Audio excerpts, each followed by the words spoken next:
Hello dear students, welcome back to my YouTube channel. तो आज class 12 का lecture number 4 first unit solid state का। तो इस लेक्चर में आज हम पढ़ेंगे crystal lattice and unit cell. Okay, चलिए स्टार्ट करते हैं। Crystal lattice.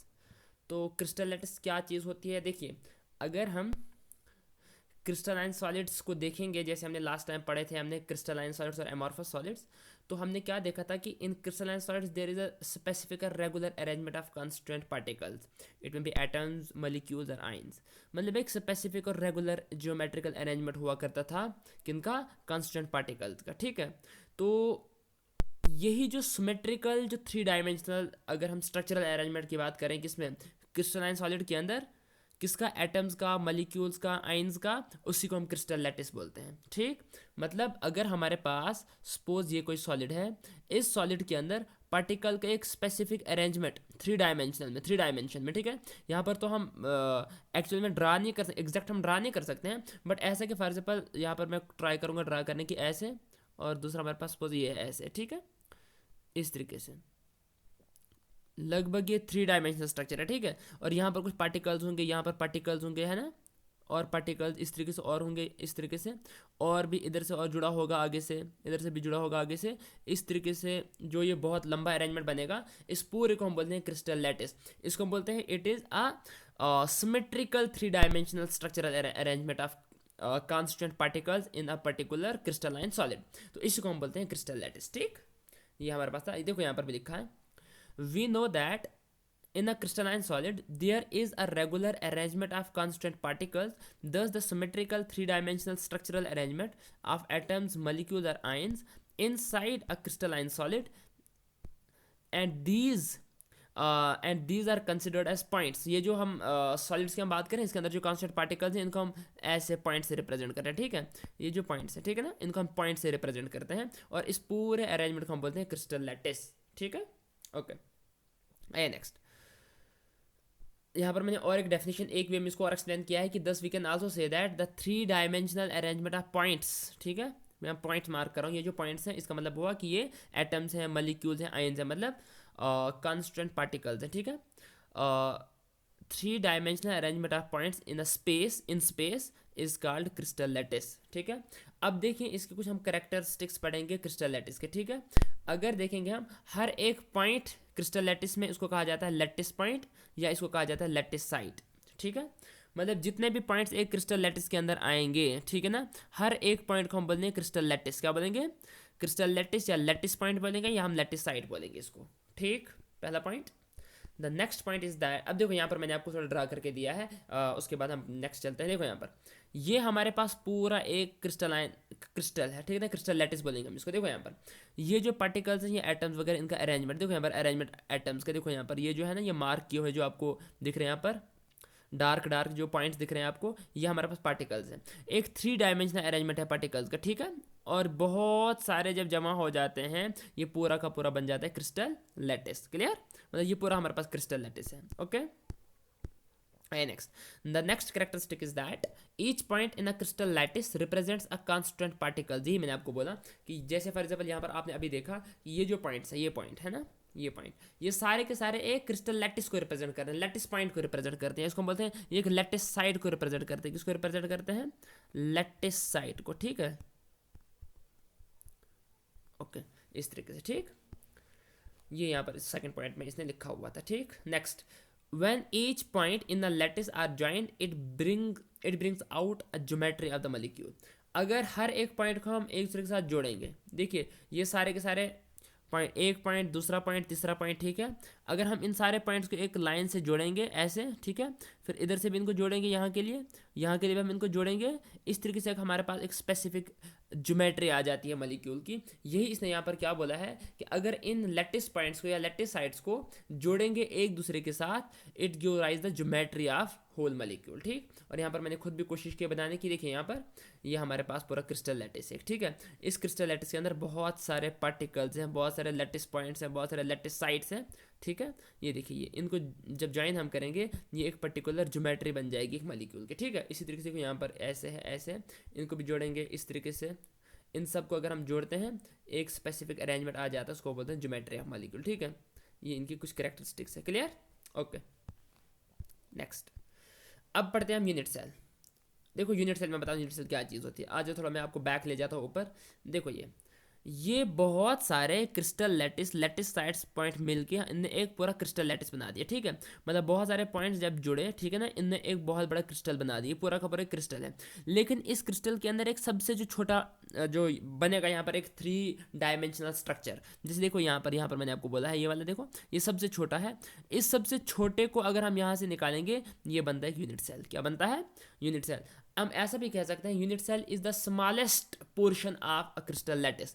This means that when this unit cell is repeated over and over again, it give rise to a complete crystal. अगर इसको हम और रिपीट करेंगे, और देखो फॉर एग्जांपल एक ये वाला एरिया है, ऊपर एक और एरिया आ जाएगा, इस साइड एक और एरिया आ जाएगा, यहाँ पर भी एक एरिया आ जाएगा, यहाँ पर भी एरिया, यहाँ पर भी एक एरिया। इस तरीके से सारे के सारे अगर हम जोड़ेंगे तो ये एक पूरे क्रिस्टल लैटिस को बना सकते हैं, कंस्ट्रक्ट कर सकते हैं। मतलब इनका जो बेसिक यूनिट हमारे पास हो that is unit cell. Okay, देखिए आप यहाँ पर ये देखिए, it is the smallest portion of crystal lattice which when repeated over and again to generate a complete crystal lattice. मतलब ये सबसे छोटा पोर्शन होता है किसका? एक क्रिस्टल लैटिस का। इसको अगर हम और रिपीट करते जाएंगे और बढ़ाते जाएंगे, ऐड करते जाएंगे, फाइनली यही कंस्टिट्यूट करता है किसको? एक क्रिस्टल लैटिस को, जो बड़ा हमारे पास क्रिस्टल लैटिस होता है। देखिए ये जो यूनिट सेल होता है, हम जानते हैं कि एक 3 डायमेंशनल स्ट्रक्चर होता है। ठीक है, और इसमें 6 पैरामीटर्स होते हैं, याद रखना। यहाँ पर आपको मैं बताता हूँ, देखो ये हमारे पास 3 डायमेंशनल स्ट्रक्चर है। ओके, इसमें 6 पैरामीटर्स होते हैं। पैरामीटर्स कौन कौन से? देखो ये हमारे पास साइड, ये लेंथ, ब्रेड्थ और हाइट, जैसे हम बोलते हैं ना, जब क्यूबाइड का हम निकालते हैं, अगर मैथमेटिक्स की हम बात करें, वहाँ पर हम क्यूबाइड की साइड्स हम देखते हैं, हमारे पास क्यूबाइड की लेंथ भी होती है, ब्रेड्थ भी होती है और हाइट भी होती है। इसी तरीके से इसकी भी लेंथ भी है, ब्रेड्थ भी है और हाइट भी है। ये हाइट है, ये लेंथ है और ये वाली ब्रेड्थ आ जाएगी। ठीक है, मतलब ये 3 पैरामीटर्स आएंगे, एक आएगा लेंथ, एक आएगी ब्रेड्थ, एक आएगी height. And the next 3 parameters are 3 angle. देखो यहाँ पर एक एंगल ये बन रहा है, एक एंगल ये बन रहा है, एक एंगल ये बन रहा है। ठीक है ना, इन एंगल को हम बोलते हैं अल्फा, बीटा और गामा से इनको रिप्रेजेंट किया जाता है, 3 एंगल को। ठीक है, इसलिए मैंने यहाँ पर लिखा है कि इट हैज 6 पैरामीटर्स। कौन कौन से? 3 है साइड्स, 3 साइड्स एंड 3 एंगल्स। जो 3 साइड्स हमारे पास होती है, हमारे पास ABC से मैंने यहाँ पर रिप्रेजेंट किया हुआ है, और एंगल को मैंने अल्फा, बीटा और गामा से रिप्रेजेंट किया हुआ है। ओके, आइए नेक्स्ट हम चलते हैं। अगर हम यूनिट सेल की हम बात करें, यूनिट सेल को फर्दर क्लासीफाई किया गया है 2 टाइप्स के अंदर। एक हमारे पास है प्रिमिटिव यूनिट सेल्स, यहाँ पर प्रिमिटिव यूनिट सेल्स। ठीक है, primitive unit cells, and the second one is centred unit cell. दो, एक हम पढ़ेंगे प्रिमिटिव यूनिट सेल, दूसरा हम पढ़ेंगे सेंटर्ड यूनिट सेल। आइए पहले हम पढ़ते हैं प्रिमिटिव यूनिट सेल्स कौन से होते हैं। देखिए प्रिमिटिव यूनिट सेल्स वो वाले यूनिट सेल्स होते हैं जिनमें जो पार्टिकल या कांस्टेंट पार्टिकल्स होंगे वो सिर्फ कॉर्नर्स पे प्रेजेंट होंगे। सपोज फॉर एग्जांपल, यहाँ पर मैं एक एग्जांपल लेता हूँ, एक सेकेंड, देखिए ये इसी को लेते हैं। फॉर एग्जांपल, अगर कांस्टेंट पार्टिकल्स दिस वन 1 2 3 4 5 6 7 8 का कॉर्नर्स होते हैं। कितने होते हैं? 8 कॉर्नर्स।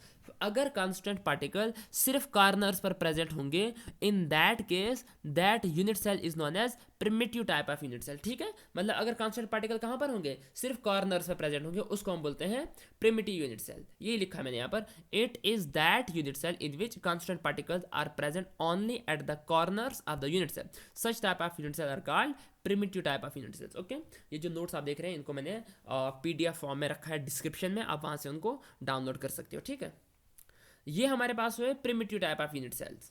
क्लियर? इसमें जो पार्टिकल्स होंगे, कांस्टेंट पार्टिकल्स, एटम्स, मॉलिक्यूल्स और आयंस, वो कहाँ पर प्रेजेंट होंगे? Only at the corners. आइए next, the next type is the second type is centred unit cell. Centred unit cell का मतलब ये हुआ कि अगर हमारे पास सपोज कोई क्रिस्टल लैटिस है, या इसमें बोलते हैं यूनिट सेल है, तो इस यूनिट सेल में हमने प्रिमिटिव टाइप में क्या पढ़ा कि पार्टिकल्स कहाँ पर प्रेजेंट होंगे? पार्टिकल्स सिर्फ कॉर्नर्स पे प्रेजेंट होंगे। ठीक है, लेकिन जो सेंटर्ड यूनिट सेल्स हमारे पास होते हैं, इनमें कॉर्नर्स पे तो होंगे ही होंगे, लेकिन कॉर्नर्स के अलावा और भी किसी जगह पर कुछ पॉइंट्स प्रेजेंट होंगे। ठीक है ना, कुछ पार्टिकल्स प्रेजेंट होंगे, कहीं फेस पर होगा, कहीं बेस पर होगा, कहीं सेंटर में होगा, कहीं एज पर होगा। इस तरीके से डिफरेंट लोकेशन पर, डिफरेंट पोजिशन पर हमारे पास पार्टिकल्स प्रेजेंट हो सकते हैं। अगर कॉर्नर्स के अलावा किसी भी और जगह पर कोई पार्टिकल प्रेजेंट होगा, those unit cells are known as centred unit cells. अब सेंटर देखो यहाँ पर क्या लिखा मैंने, when constant particles are present at the corners and also at other positions as well, and these are called as centred unit cells. इनको further classify किया गया है 3 टाइप्स के अंदर। तीन टाइप्स है। पहला हमारे पास आता है बॉडी सेंटर्ड यूनिट सेल। अब बॉडी सेंटर्ड यूनिट सेल कौन से हुए? वो वाले यूनिट सेल्स जहां पर पार्टिकल्स कॉर्नर पे तो होंगे लेकिन बॉडी के सेंटर में भी होगा। मैंने यहाँ पर दिखाया, देखो यहाँ पर एक सेकंड में थोड़ा नीचे करते हैं, ये देखो यहाँ पर, ये तो प्रिमिटिव हुआ था, ये वाला प्रिमिटिव, ये देखो ये वाला प्रिमिटिव में सिर्फ यहाँ पर कॉर्नर्स पर होंगे, 1 2 3 4 5 6 और ये दो पीछे, एक यहाँ पर और एक यहाँ पर, ठीक है, ये हमारे पास प्रिमिटिव है। अब ये है body centred unit cell. Body centred unit cell में क्या होगा कि 8 कॉर्नर्स पर तो होंगे ही होंगे, ठीक है। 8 कॉर्नर्स के अलावा जो पार्टिकल्स होंगे वो कहाँ पर होंगे? एक सेंटर में होगा। सिर्फ एक पार्टिकल कहाँ पर होगा? सेंटर में होगा, और इसी को हम क्या बोलते हैं? Body centred unit cell. Clear? आइए इसको हम और देखते हैं यहाँ पर। In these unit cells, constant particles are present at the corners, होंगे ही होंगे, कॉर्नर पे तो हमेशा ही होंगे, and at the center of body, body के सेंटर में भी होगा। क्लियर? ये हमारे पास कौन सा हुआ? Body centred unit cell. The second type is face centred unit cell. Actual में फेस सेंटर्ड यूनिट सेल में क्या होगा? In face centred unit cell actually the particles are present at the corners but also are present at the centre of each face. हर face के centre पर भी present होगा। यहाँ पर दिखाता हूँ मैं आपको, देखिए, यस, ये वाला फेस सेंटर्ड यूनिट सेल। ये तो कॉर्नर पर है लेकिन देखो ये वाला जो फेस है, ये वाला, ठीक है, इस फेस की बात कर रहा हूँ मैं, ठीक। इस फेस पर ये वाला पार्टिकल आएगा, नीचे वाले फेस, ये जो नीचे वाले 6 फेस होते हैं इसमें, यहाँ पर ये पार्टिकल आएगा। अब ये वाला फेस देखो, ये वाला, इस वाले फेस पर ये वाला पार्टिकल आएगा। जो पीछे वाला फेस है, ठीक, ऊपर वाला जो फेस है, इस पर ये वाला पार्टिकल, ठीक, ये वाला ऊपर यहाँ दिख रहा है आपको, और ये जो पीछे वाला पार्टिकल है ना फेस, इस पर ये वाला पार्टिकल आएगा, ठीक। इसी तरीके से, और ये वाला जो पार्टिकल ना, ये वाला, ये इस फ्रंट वाला, ये जो फ्रंट दिख रहा है आपको, इस फ्रंट पर है ये एक्चुअल में, ठीक है। इस तरीके से हम कह सकते हैं कि 6 फेसेस पर 6 पार्टिकल्स प्रेजेंट होते हैं। अब जो फेस सेंटर्ड यूनिट सेल्स हैं, इनमें क्या होगा कि पार्टिकल तो प्रेजेंट कहाँ पर होंगे? कॉर्नर्स पर भी होंगे, और हर एक फेस के सेंटर में भी प्रेजेंट होगा एक पार्टिकल, ठीक है। इनको हम बोलते हैं face centred unit cell. In these unit cells the constant particles are present at the corners. देखो यहाँ पर, present at the corners and at the centre of each face. अभी मैंने इस चीज़ को डिस्कस किया और यहाँ पर मैंने आपको यहाँ पर मैंने ड्रा किया हुआ, ठीक है, okay. The next type is, इसको हम बोलते हैं end or base centred unit cell, या इसको एंड सेंटर्ड बोलते हैं, इसको हम बेस सेंटर्ड यूनिट सेल बोलते हैं। इसमें क्या होगा कि क्रिस्टल लैटिस के अंदर तो कॉर्नर्स पर होंगे ही होंगे, लेकिन इसके अलावा कहाँ पर भी होंगे? इसके अलावा किसी अपोजिट 2 फेसेस पर होंगे, या इसको और इस पर होंगे, या इस पर और पीछे वाले पे होंगे, या आगे और पीछे वाले पर होंगे, ठीक है। 6 फेसेस है ना, 6 फेसेस में से किसी 2 अपोजिट फेसेस पर क्या होंगे? ये पार्टिकल्स प्रेजेंट होंगे, ठीक है। दिखाता हूँ मैं आपको, यहाँ पर देखिए, ये देखो यहाँ पर बेस सेंटर्ड या एंड सेंटर्ड, इसको हम बोलते हैं, क्या बोलते हैं? बेस सेंटर्ड या एंड सेंटर्ड यूनिट सेल। अब देखो यहाँ पर तो 8 कॉर्नर्स पर प्रेजेंट है, लेकिन इसके अलावा एक नीचे वाले फेस और एक ऊपर वाले फेस पर भी प्रेजेंट है, इनको हम बोलते हैं end centred unit cell. Clear? ये ऐसे भी हो सकते हैं, या इधर होगा या इधर होगा, ठीक है, या फिर आगे और पीछे, यहाँ पर मैं ड्रा नहीं कर सकता हूँ इसको क्योंकि 3 डायमेंशनल स्ट्रक्चर है, ओके। ये यहाँ पर मैंने लिखा है कि in these unit cells the constant particles are present at the corners and at the centre of opposite 2 faces, ठीक है। ये था हमारे पास आज का लेक्चर। हमने यहाँ पर क्या देखा कि हमारे पास क्रिस्टल लैटिस क्या होता है, और क्रिस्टल लैटिस के अंदर जो यूनिट सेल्स होते हैं तो वो यूनिट सेल क्या होता है, ठीक है। और यूनिट सेल के अंदर जो डिफरेंट पार्टिकल्स होंगे उनका अरेंजमेंट क्या होगा, कहाँ कहाँ पर प्रेजेंट होगा, उस बेस पर कितने टाइप्स में क्लासीफाई किया है यूनिट सेल को, हमने डिटेल में पढ़ा। तो होप आपको लेक्चर समझ में आया होगा। अगर आपको वीडियो अच्छी लगी हो तो वीडियो को लाइक करें, शेयर करें, चैनल को सब्सक्राइब करें। तो जल्दी मिलते हैं आपसे नेक्स्ट वीडियो में, तब तक के लिए बाय बाय।